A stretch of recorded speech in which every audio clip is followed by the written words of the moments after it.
তাজউদ্দিন এতক্ষণ নিশ্চিতভাবে বুঝতে পারল কি অবস্থায় পড়েছে সে। তার এই খোশ কিসমতির জন্যে সে মনে মনে আল্লাহ পাকের শকরগুজারি করল। সেদিনই মরিয়ম বিশ্বাসের সংসারে উঠে এলো তাজউদ্দিন। মরিয়ম বিশ্বাসের বৈঠকখানার ঘরটি এ যাবৎ ফাঁকা পড়েই ছিল। ঝেড়ে মুছে মরিয়ম বিশ্বাস সেই ঘরেই তাজউদ্দিনের থাকার ব্যবস্থা করে দিলেন। নিজের সন্তানের মতো কাছে বসিয়ে খাইয়ে অনেক দিন পর অনেকখানি তৃপ্তি বোধ করলেন তিনি।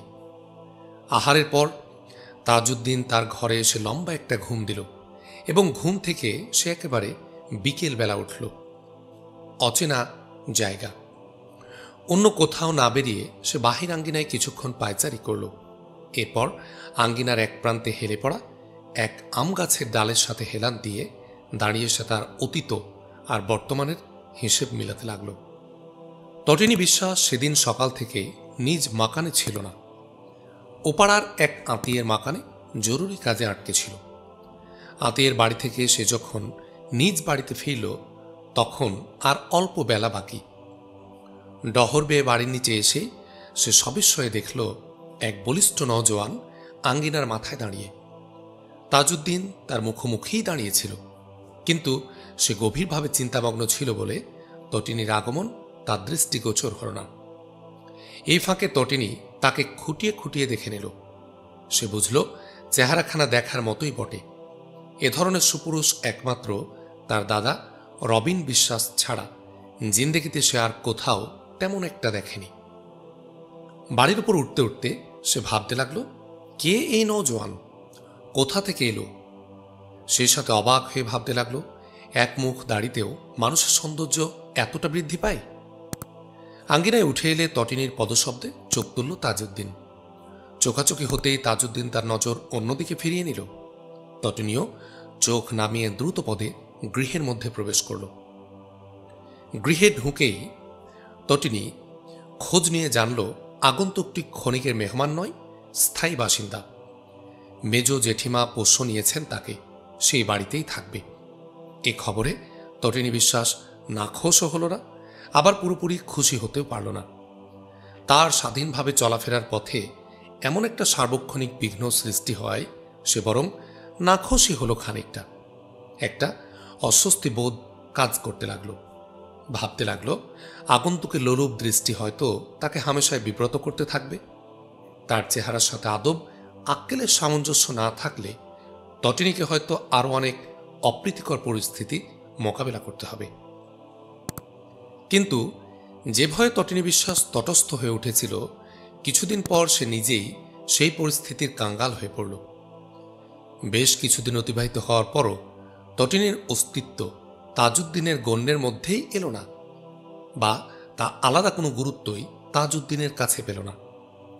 লোলুপ দৃষ্টি নিক্ষেপ করা তো দূরের কথা, তটিনী বিশ্বাস তার নাকের ডগার উপর অহরহ বিচরণ করলেও সে চোখ তুলে সেদিকে কোনোদিনই চাইল না। কালে ভদ্রে হঠাৎ চোখে চোখ পড়লেও তাজউদ্দিনের ফেরানো নজর দ্বিতীয়বার তটিনীর দিকে ঘুরল না। আরও যা বিস্ময়কর তা হল তাজউদ্দিনের অস্বাভাবিক বাক সংযম। অকারণে একটা কথাও সে কারো সাথে বলে না। কোনো প্রকার প্রাণ চাঞ্চল্যের অভিব্যক্তিও তার মধ্যে পরিলক্ষিত হয় না। একটা না একটা কাজের মধ্যে সে সর্বক্ষণ মশগুল থাকতে চায়। ইদানিং তাঁতের সরঞ্জাম পেয়ে সে সাকুল্যে গায়েব হয়ে গেছে। বাইরে তাঁত আর ভেতরে পোষ্য মাথা ছাড়া সে আর কিছুই বোঝে না। তার এ নির্লিপ্ততা নিয়ে অনেকে টিকা টিপ্পনি কাটি। প্রতিবেশী ছেলে মেয়েদের তাকে খেপিয়ে তোলার ইরাদায় হরেক কিসিমের পীড়ন উৎপীড়ন করে, কিন্তু তাজউদ্দিন নির্বিকার। একটু মুচকি হেসে সে আবার হারিয়ে যায় কাজের মধ্যে। এসব থেকে দিনে দিনে তাজউদ্দিনের হুঁশবুদ্ধির স্বল্পতা সবার কাছে প্রতিষ্ঠিত হল। সবাই ভাবল জন্মগতভাবেই এ লোকটার হুঁশবুদ্ধি কম, আসলে সে একটা নালায়েক ও নির্বোধ। তটিনীরও ধ্যান ধারণা তার সম্বন্ধে পৃথক কিছু হওয়ার কোনো অবকাশ ছিল না। সে যে একটা সুদৃশ্য মাকাল ফল, এ সম্বন্ধে দিনে দিনে তটিনী নিঃসন্দেহ হল। তবে তাজউদ্দিন তার শিশুসুলভ সরলতার কারণে বিশ্বাস পরিবারের সকলের উপচে পড়া মহব্বত আর অফুরন্ত স্নেহ অর্জন করল। তটিনীও তার প্রতি হৃদয়হীনা ছিল না। তার একটাই মাত্র আফসোস, আহা, এই চিত্তহারী চেহারার সাথে স্বাভাবিক হুঁশবুদ্ধি আর খানিকটা পৌরুষ থাকত যদি। তটিনীর মতো এমন একটা জ্বলন্ত অগ্নিশিখা পাশে থাকা সত্ত্বেও যার দিলে কিছুমাত্র তাপ পয়দা হয় না, হয় সে দিল মৃত, নয় সে দিল এমন পদার্থে তৈরি যা তাপ ধারণে অক্ষম। এই ধারণা নিয়েই তটিনী বিশ্বাস ধীরে ধীরে খামোশ হয়ে গেল। তাজউদ্দিনের অস্তিত্ব তার কাছেও দিনে দিনে নিষ্প্রভ হয়ে গেল। বেশ কিছুদিন অতিবাহিত হওয়ার পরও তাদের মধ্যে সামান্যতম বাক্যালাপও হল না। হলো একদিন অকস্মাৎ। পোষ্যমাতা মরিয়ম বিশ্বাস তাজউদ্দিনের হাতে মাছ পাঠালেন তটিনীর মায়ের কাছে। ইজমালি পুকুর থেকে আজ একটা মস্ত বড় মাছ ধরা হয়েছে। মেজবউ মরিয়মকে এই মাছ কুটে 3 শরিককে বেটে দেওয়ার ভার দিয়েছেন মহসিন বিশ্বাস। ছোট তরফের হিস্সা নিয়ে তাজউদ্দিন এসে তটিনীদের দেউড়ির সামনে দাঁড়াল। কাউকে কোথাও না দেখে সে কুণ্ঠা জড়িত কণ্ঠে একে ওকে ডাকতে ডাকতে দেউড়িটা পার হয়ে কিছুটা ভেতরে চলে এলো। তটিনীর মা তখন রান্নাঘরে ব্যস্ত। বাড়ির চাকর কালাচাঁদও বাড়ির ভেতরে ছিল না। ডাক শুনে তটিনী এগিয়ে এলো এবং তাজউদ্দিনকে বাড়ির মধ্যে দণ্ডায়মান দেখে অবাক হয়ে বলল, কি ব্যাপার, আপনি? হাতে ধরা কুটা মাছের পোটলাটা তুলে ধরে তাজউদ্দিন বলল, মাছ। কে পাঠিয়েছে? আম্মা। মেজ জেঠিমা? হ্যাঁ, আপনাদের পুকুরের মাছ। ও আচ্ছা আচ্ছা, একটু দাঁড়ান। তটিনী ছুটে গিয়ে একটা ডালা নিয়ে এলো। ডালা পেতে বলল, দিন, এখানে দিন। তাজউদ্দিন তার 2 হাতে ধরা কলার পাতার পোঁটলাটা ডালার মধ্যে রাখল। তটিনী লক্ষ্য করে দেখল তাজউদ্দিনের 2 হাতে বেশ খানিকটা ময়লা লেগেছে পোঁটলা থেকে। তাজউদ্দিন ফিরে যাবার উদ্যোগ করতেই তটিনী তাকে থামিয়ে দিয়ে বলল, যাবেন না, একটু দাঁড়ান। বলেই তটিনী গিয়ে মাছের ডালাটা বারান্দার উপর রেখে 1 ঘটি পানি নিয়ে দ্রুত পদে ফিরে এলো। এসে বলল, হাত পাতুন। তাজউদ্দিন ইতস্তত করে বলল, মানে? তটিনী শক্ত কণ্ঠে বলল, হাতে ময়লা, ধুতে হবে না হাত? জি হবে। তাহলে হাত পাতুন। অগত্যা হাত পাতল তাজউদ্দিন। তটিনী ঢেলে দেয়া পানিতে ঝুঁকে পড়ে 2 হাত ধুয়ে নিল। পরে সোজা হয়ে দাঁড়িয়ে হাত দুটি ঝাড়তে লাগলো। তা দেখে তটিনী বিশ্বাস বলল, গামছা দেব? জবাবে তাজউদ্দিন বলল, জি না, আমার গামছা আছে। কই গামছা? আমার ঘরে। তটিনীর রাগ হলো। বলল, আপনার যে গামছা আছে সে তো আমি জানি। আমি আপনাকে কোনো গামছা দান করতে চাচ্ছি না, হাত মুছার জন্য। তাজউদ্দিন সঙ্গে সঙ্গে বলল, জি না, আমি যেয়েই মুছে নেব। তো যান, তাই নিনগে। কিছুটা বিরক্ত হয়ে সরে গেল তটিনী। বিকেলবেলা মরিয়মকে সামনে পেয়ে তটিনী বিশ্বাস বলল, মেজ জেঠিমা, জ্যাঠামশাই বুড়ো মানুষ, আজ বাদে কাল তার খাওয়ার কিসমত নাও হতে পারে। মাছের ওই অত বড় মুড়োটা তাকে না পাঠিয়ে আমাদের দিয়েছেন কেন? একটা মাত্র মাথা, তিনি থাকতে আমরা খাবো সেটা? এটা কেমন বেয়াদবি আর বেইনসাফির ব্যাপার। মরিয়ম বিশ্বাস বললেন, তিনি যে নিতে চাননি কিছুতেই। বললেন বড় তাকলিফ করে তাজউদ্দিন মাছটা ধরেছে। কাপড় জামা ভিজিয়ে ও ঝাঁপ দিয়ে না পড়লে ছুটেই যেত মাছটা। এ মুড়োটা তারই হক, তারই জন্য মুড়োটা রেখে দেবে, কিন্তু তাকে না দিয়ে আমার জন্য পাঠালে আমি ভয়ানক রাগ করব। তটিনী অবাক হয়ে বলল, তাহলে আমাদের দিলেন যে? আমি তো দেইনি, তাজউদ্দিন জিদ ধরে দিয়েছে। মানে? কবে নাকি তোমাদের কালাচাঁদকে তুমি হাট থেকে মাছের মুড়ো আনতে বলেছিলে? কালাচাঁদ তা ভুল করে আসায় তুমি নাকি তাকে বকাবকি করে বলেছিলে মুড়ি ঘন্ট খাওয়ার নাকি তোমার শখ হয়েছে খুব, তাই তাজউদ্দিন কিছুতেই মুড়োটা তার জন্য রাখতে চাইল না। একটা রীতিমতো ধাক্কা খেল তটিনী। তার স্মরণ হলো 5-6 দিন আগে বাহির আঙ্গিনায় দাঁড়িয়ে এসে কালু ওরফে কালাচাঁদকে এই কথাটা একটু গরম কণ্ঠেই বলেছিল। তাজউদ্দিন বারান্দায় তার তাঁতের কাজে এ সময় মশগুল ছিল। এ কথা তার কানে গেছে, তটিনী তা মনেই করেনি তখন। এমন একটা ছোট্ট ঘটনা তার মতো আদনা আদমি মনে রেখেছে এতদিন, আর সেই কারণে সে নিজের হিস্সাটাই জিদ ধরে অকাতরে দিয়ে গেল। তাজ্জব, অভিযোগ উবে গেল তটিনীর। কোনো মতে আর 2-1টি কথা বলেই সে তাড়াতাড়ি সরে গেল অন্যদিকে। এ ঘটনার দিন 3 পরের কথা। আসর নামাজ আদায় করার ইরাদায় উঁচু করে তাজউদ্দিন বাহির আঙ্গিনার পাশে এক সরু গলিতে দাঁড়িয়ে কি যেন ভাবছিল। এমন সময় তাড়া খেয়ে একটা নেড়ি কুকুর ঘেউ ঘেউ করে ওই পথে তার দিকে আসতে দেখে তাজউদ্দিন ছিটকে এলো ওখান থেকে এবং লাফ দিয়ে তার বারান্দার উপর উঠল। এমনভাবে এই কাজটা সে করল যেন কুকুর দেখে যার পর নাই ভয় পেয়েছে সে। তটিনী বিশ্বাস নিকটেই ছিল। তাজউদ্দিনের কাণ্ড দেখে সে হাসির বেগ চেপে রাখতে পারল না, সশব্দে হেসে উঠল। হাসি শব্দে তাজউদ্দিন চোখ তুলতে তটিনী বিশ্বাস আর একটু কাছে এসে ব্যঙ্গ করে বলল, আহারে, অল্পের জন্য বেঁচে গেল জানটা আপনার। প্রত্যুত্তরে তাজউদ্দিন বলল, জি। ভয় পেয়েছেন খুব? ভয় কই না তো, কিন্তু আমি যে নিজের চোখে দেখলাম আপনি আঁতকে উঠে লাফ দিলেন। ও, তা হবে হয়তো। যেভাবে কুকুরটা আসছিল তাতে ওটা আমার গায়ের উপরই পড়ত আর সঙ্গে সঙ্গে গিরে ফেলতো আপনাকে। ততদিনই ঠোঁটে হাসি। তা দেখে তাজউদ্দিন শর্মিন্দা কণ্ঠে বলল, না মানে জানোয়ারটা আসলে বাঘ ভালুকের চেয়েও ভয়ঙ্কর একটা কিছু। তাজউদ্দিন আসলে বলতে চাইল জানোয়ারটা আসলে নাপাক জানোয়ার, কিন্তু তটিনী তার মুখের কথা শেষ করতে না দিয়ে এই মন্তব্য করল। সেই সাথে সে আরো বলল, বাইরে বাইরে না ঘুরে আপনার জেনানার মতো শাড়ি পরে অন্দরমহলে থাকা উচিত। তাজউদ্দিনও হেসে ফেলল, বলল, কি বললেন? শাড়ি? শাড়ি নয়, বোরকা বোরকা। হো হো করে হেসে উঠল তাজউদ্দিন। তটিনীর সামনে এভাবে হাসা এই তার প্রথম।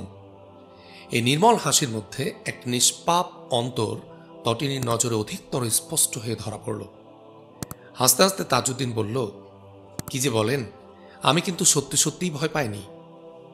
তটিনীও হাসতে হাসতে বলল, না না না, আপনি ভয় পাবেন। তটিনীও হাসতে হাসতে বলল, না না, আপনি পাবেন ভয়? আপনার বুকে কত হিম্মত। জি? ওটুকুতে হবে না, হিম্মত আরো বাড়াতে হবে। হরকদম আতঙ্কে লাফিয়ে উঠলে অপঘাতে মারা পড়বেন। না মানে? তটিনীর ঠোঁট থেকে হাসিটুকু মিলিয়ে গেল।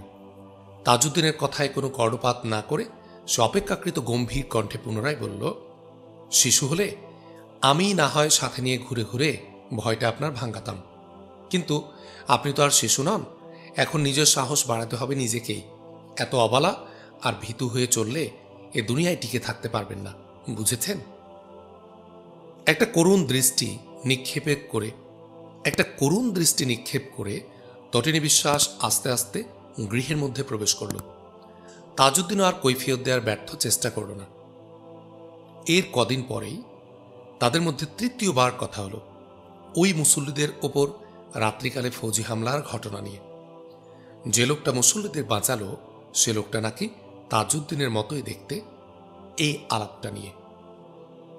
ঘটনার পরের দিন মুহসিন সাহেবের নির্দেশে এই ফৌজি হামলার খবর নিয়ে তাজউদ্দিন যখন সত্যি সত্যি সুফি সাহেবের উদ্দেশ্যে রওনা হলো, তখন আরেকবার এলো তটিনী। এসে সে তাজউদ্দিনকে তার কর্তব্য ও নিরাপত্তা সম্বন্ধে বারবার হুঁশিয়ার করে দিতে লাগলো। বলল, আপনি ছাড়া এই কাজের আর যোগ্য লোক আপাতত কাউকে দেখছি না। আর তাই জ্যাঠামশাই এর মুখে এ কথা শুনেও আমি চুপ করে আছি। আমার ধারণা ছিল উনি হয়তো শেষ পর্যন্ত অন্য কাউকে পাঠাবেন, তবু আপনাকেই যখন পাঠাচ্ছেন আর আপনিই যখন যাচ্ছেন তখন যান, কিন্তু এ কাজে পদে পদে মুসিবত। যেরকম শিশুর মতো অসহায় আর আলাভোলা লোক আপনি, কি ঘটিয়ে বসেন কে জানে। খুব হুঁশিয়ার থাকবেন সব সময়। ফ্যাসাদ কিছু হলে তো আর গায়ের আর কারো কিছু হবে না, সবটুকুই যাবে আমাদের উপর দিয়ে। মানে মারা পড়বেন আপনি আর জ্যাঠামশাই। কণ্ঠে তার উৎকণ্ঠার অভিব্যক্তি ধ্বনিত হয়ে উঠল। তা লক্ষ্য করে তটিনীর মুখের দিকে এক নজরে চেয়ে রইল তাজউদ্দিন, একেবারে চোখের উপর চোখ রেখে। এমন নিবিড়ভাবে তটিনীর মুখের দিকে তাজউদ্দিন আর কোনো দিন তাকায়নি। স্থির নয়নে কিছুক্ষণ চেয়ে থাকার পর তাজউদ্দিন হাসি মুখে বলল, সত্যি আপনার খুবসুরতের মতোই আপনার দিলটাও বড় পবিত্র। রওনা হলো তাজউদ্দিন। অসাড় হয়ে অনেকক্ষণ ওখানেই দাঁড়িয়ে রইল তটিনী। মজলুমের ভিড়ে হজরত নূর কুতুবী আলমের খানকা শরীফে তিল ধারণের ঠাঁই নেই। খানকা শরীফের ভেতর বাহির সর্বত্রই মজলুমের আহাজারি। তফাত, নজদিক, গ্রামগঞ্জ, শহর বন্দর তামাম অঞ্চল থেকে নিত্য নয়া পয়গাম আসছে জুলুমের। সুফি হজরত নূর কুতুবী আলম সাহেব একজন জয়ীফ আদমি। অনেক তার বয়স, তুলার মতো সফেদ তার চুলদাড়ি ও চোখের ভ্রু। খানকা শরীফের বারান্দায় আসনের উপর স্থির হয়ে বসে আছেন সুফি সাহেব। তসবিহ তেলাওয়াত করছেন আর একিন দিলে স্মরণ করছেন আল্লাহ পাককে। মজলুমদের আহাজারিতে মাঝে মাঝে চোখ মেলে চাইছেন এবং অশান্ত মজলুমদের সান্ত্বনা দিয়ে বলছেন, ইন্নাল্লাহা মা সাবিরিন। সবুর করো, আল্লাহ পাকের উপর আস্থা রেখে ধৈর্য ধরো, মুসিবত চিরকাল থাকে না। মুসিবতে ধৈর্য হারানো ইমানদারির বরখেলাপ। নিশ্চয় আল্লাহ পাক ধৈর্যশীলদের পক্ষে থাকেন। অনেকে ভিড় ঠেলে সুফি সাহেবের আওলাদ শায়খ আনোয়ার সাহেব ওয়ালিদের সামনে এসে দাঁড়ালেন। তার উদ্ভ্রান্ত দৃষ্টিতে ফরিয়াদের আরতি। সুফি সাহেব কিছুক্ষণ পর চোখ তুলে তার দিকে তাকালেন। তার মুখাকৃতি অবলোকনেই তিনি অনুমান করতে পারলেন আর এক নাখোশ পয়গাম তার সামনে হাজির। নিজেকে সংযত করে তিনি ধীর কণ্ঠে বললেন, বলো, কি বলতে এসেছ? শায়খ আনোয়ার সাহেবের নজর জমিনের উপর নিবদ্ধ হল। তিনি কম্পিত কণ্ঠে বললেন, শায়খ মঈনুদ্দিন আব্বাস সাহেবের আওলাদের রাজা গণেশের ফৌজ কয়েদ করে নিয়ে গেছে। সুফি সাহেব কিয়ৎকাল নীরব রইলেন। পরে আবার চোখ তুলে প্রশ্ন করলেন, আওলাদদের মানে? শাহেব বদরুল ইসলাম বাদের সবাইকে। সুফি সাহেব পুনরায় নীরব রইলেন। শায়খ আনোয়ার সাহেব বললেন, বরদাস্ত করার ওয়াক্ত বোধহয় পার হয়ে গেছে। এখন আব্বা হুজুরের নির্দেশ কি? জিজ্ঞাসা নেত্রে শায়খ আনোয়ার সাহেব পিতার দিকে চেয়ে রইলেন। জবাবে অনেকক্ষণ পর সুফি সাহেব ফের বললেন, ইন্নাল্লাহা মা সাবিরিন। শায়খ আনোয়ার এরপর বললেন, শায়খ বদরুল ইসলাম সাহেব ভাইদের জন্য রাজা গণেশের কাছে দরবার করতে গেছেন, তারাও হয়তো বিপদ ঘটতে পারে। সুফি সাহেব ভারী গলায় বললেন, তুফানের সময় কোনো আদমিরই নিরাপত্তা থাকে না। আল্লাহ পাক যার নসিবে যতখানি দুর্ভোগ লিখে রেখেছেন তা ঘটবেই। সুফি সাহেবকে পুনরায় নীরব হতে দেখে আনোয়ার সাহেব খানিকটা জিদ ধরে বললেন, আমরা এর প্রতিকার করতে চাই। সুফি সাহেব আবার চোখ তুলে বললেন, কি প্রতিকার করবে? যে শক্তি হাতে আছে আমাদের, তাই নিয়ে আমরা রাজা গণেশের উপর হামলা চালাতে চাই। সামনাসামনি? হ্যাঁ, সামনাসামনি প্রকাশ্যে তার উপর আমরা হামলা চালাতে চাই।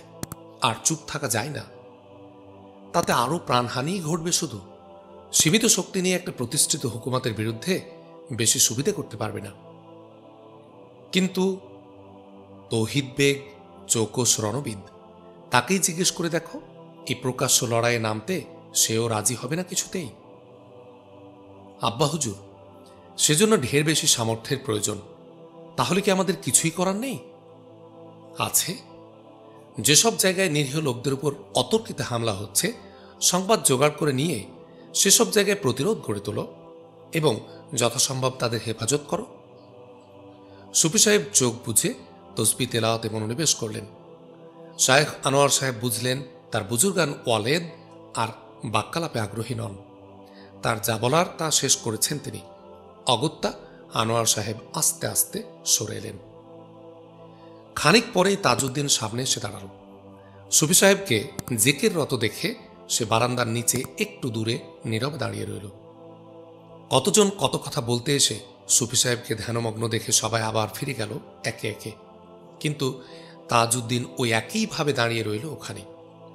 তা দেখে কেউ কেউ তাকে নিরুৎসাহিত করল, কেউ কেউ আবার ঠাট্টা করে টিকা টিপ্পনিও কাটল। দরবেশের এক অনুচর এসে তাজউদ্দিনকে কিছুটা ঠেলতে ঠেলতে বলল, হুজুরের ইবাদতে আপনারা এভাবে বিঘ্ন সৃষ্টি করছেন কেন? সকাল থেকে উনি একটানা কথা বলতেই আছেন। এখন যান, ওনাকে একটু নিরিবিলিতে থাকতে দিন। আবার যখন চোখ খুলবেন তখন এসে কথা বলবেন। এখানে ওনাকে ডাকাডাকি করবেন না। তাজউদ্দিন মৃদু কণ্ঠে বলল, না না, তা আমি করব না।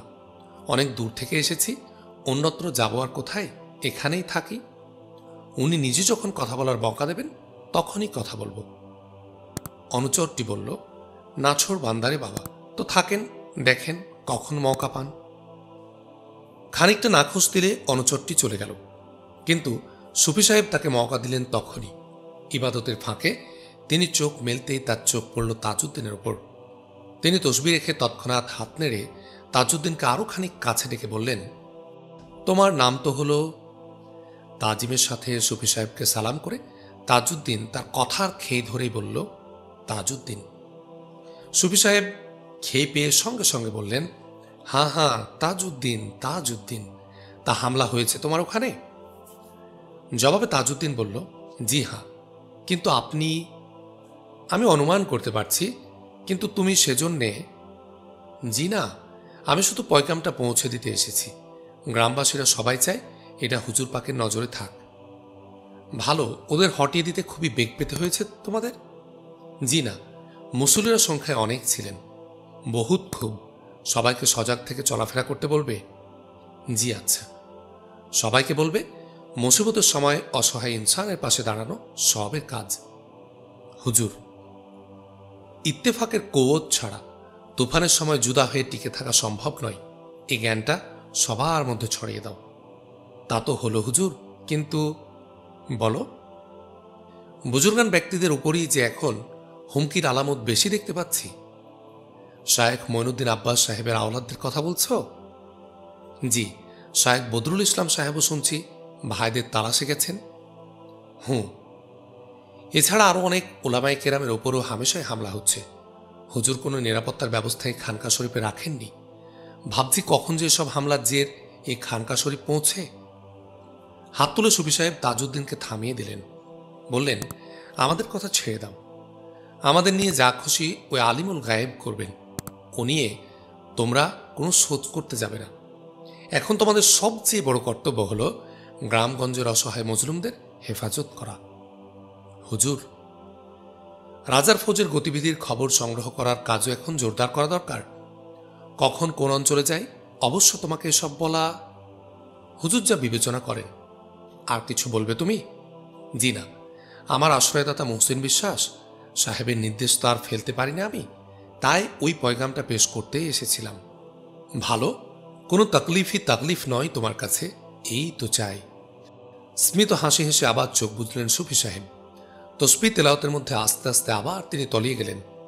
বেলার দিকে তাকিয়ে তাজউদ্দিন ত্রস্ত পদে পথে নেমে এলো। সুফি সাহেবের খানকা থেকে বাঁশবাড়ির পথ খানিকটা আঁকা বাঁকা। খানকা থেকে বেরিয়ে নানা ডালে বাগে হয়ে এদিক ওদিক ঘুরে এ পথটা বাঁশবাড়িতে এসেছে। সুলতান দিঘির পাশ দিয়ে যে বড় রাস্তা বরাবর রাজধানীতে চলে গেছে, সেই রাস্তার পেট কেটে চলে এসেছে পথটা। বড় রাস্তা পেরিয়ে খানিক পথ এগোলে এক নদী। নদী থেকে বাঁশবাড়ি আধা ক্রোশের অল্প একটু বেশি। পারাপারের খেয়াঘাটটা এপার ওপার যোগ করেছে এই পথকে। ঘাটের উপর বন্দর মাফিক ছোট্ট একটা জায়গা। জায়গাটার নাম পাকুড়তলা। কোনো বট পাকুড়ের গাছ এখানে নেই। কোনো এক সুদূর অতীতে তা হয়তো ছিল, আর হয়তো সেই সুবাদেই নাম হয়েছে পাকুড়তলা। দু চারজন ব্যবসায়ী, দু পাঁচজন দোকানদার, কয়েকজন খদ্দের, কিছু পথচারী আর আশ পড়োশি ছাড়া হররোজ খুব বেশি জনমানবের পদচিহ্ন পাকুড়তলায় পড়ে না। মাঝে মধ্যে ব্যবসায়ীদের নাও ভিড়ে এই ঘাটে। বছরে বার কয়েক বেদের বহর নৌকর ফেলে এখানে। কোনো দিন হালদারদের মাছ ধরার তৎপরতা বৃদ্ধি পায় ঘাটের পাশে। তখন পাকুড়তলা অনেকখানি চাঙ্গা হয়ে ওঠে। ঘাটের উপরই মুখোমুখি দুজনের দুই দোকান। একটা দোকান বিষ্ণুপালের, অপরটা রজবালির। পাতিল গড়ানো ত্যাগ করে দোকান খুলেছে বিষ্ণুপাল। বেনেতি দোকান বিষ্ণুপালের। হরেক কিসিমের বেনেতি মাল পালের দোকানে পাওয়া যায়। রজবালি কাপড় বিক্রি করে, লুঙ্গি, গামছা, শাড়ি, চাদর ইত্যাদি। ছোট ছোট চালার নিচেও দোকান বসে কয়েকটা। খণ্ডকালীন দোকান, পান, তামাক, সুপারি আর আলাপাতা এসব দোকানে পাওয়া যায়। তরিতরকারি নিয়েও হেতা হোতা দু একজন বসে।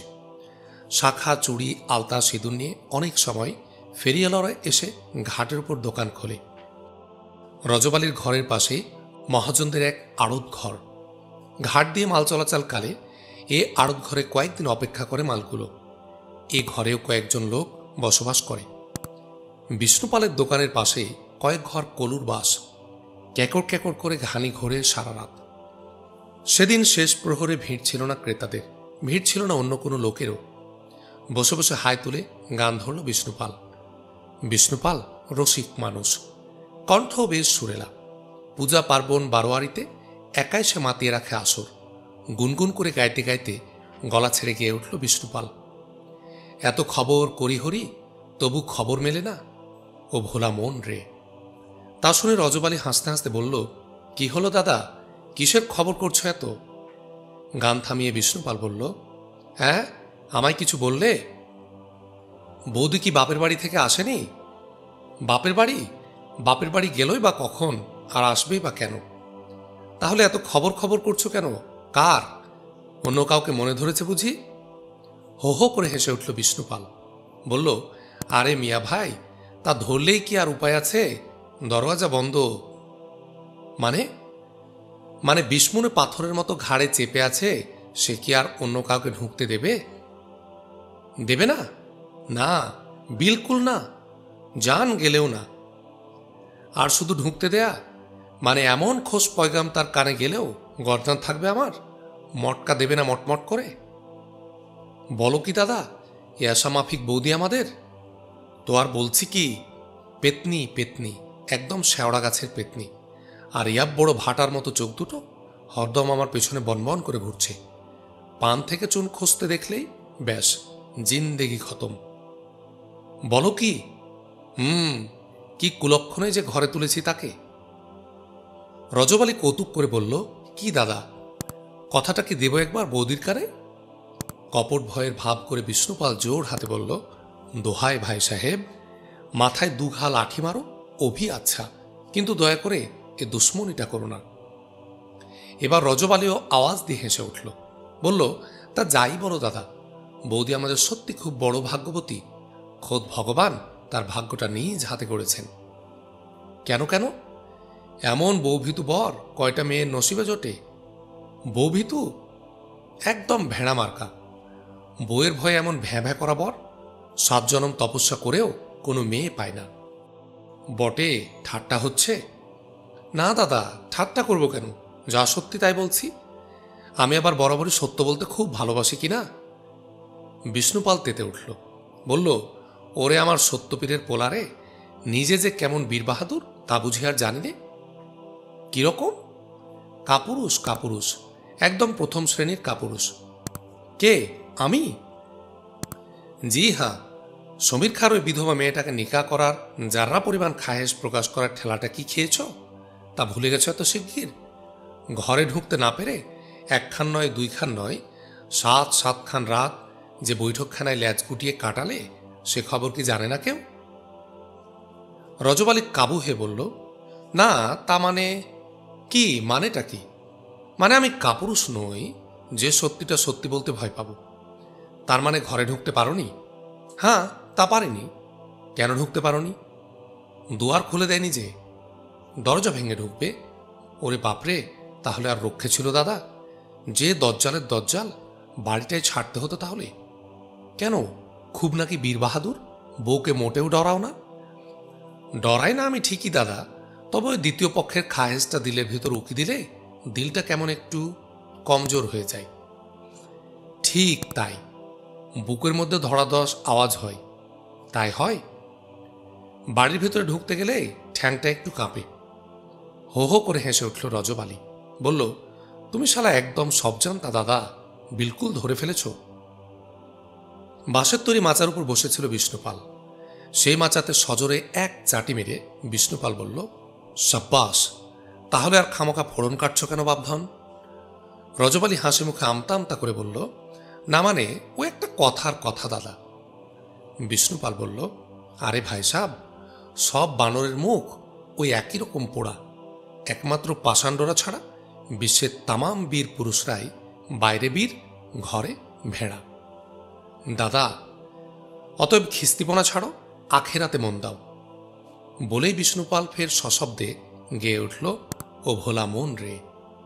গান ধরে হঠাৎ থেমে গেল বিষ্ণুপাল। তা লক্ষ্য করে রজবালি বলল, কি হলো দাদা, থামলে যে? বিষ্ণুপাল ইশারা করে নিচু গলায় বলল, ওই দেখো। রজবালি গলা বাড়িয়ে দিয়ে দেখল, এক হাতে একটা বাটি আর অন্য হাতে আদময়লা একটা গামছা নিয়ে ভোলা ভট্টাচার্য বিষ্ণুপালের দোকানের দিকে আসছে। দেখামাত্র বিষ্ণুপালের মতো রজবালিও গম্ভীর হয়ে গেল।